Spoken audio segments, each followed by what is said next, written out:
വലിയ മസാലപ്പൊടികളൊന്നും ഇല്ലാതെ ഭയങ്കര ഈസി ആയിട്ടുള്ള ഒരു പെപ്പർ ചിക്കൻ്റെ റെസിപ്പിയാണ് ഇന്ന് ഉണ്ടാക്കാൻ പോകുന്നത്.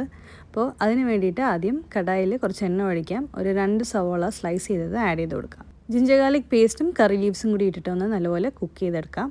പൊടികളായിട്ട് ഞാനിവിടെ യൂസ് ചെയ്തിരിക്കുന്നത് ടർമറിക് പൗഡർ, പെപ്പർ പൗഡറും ചിക്കൻ മസാല പൗഡർ. ഇതൊന്ന് നല്ല ഡാർക്ക് ബ്രൗൺ ആവുന്നതായിരിക്കും ഒന്ന് കുക്ക് ചെയ്തെടുക്കാം.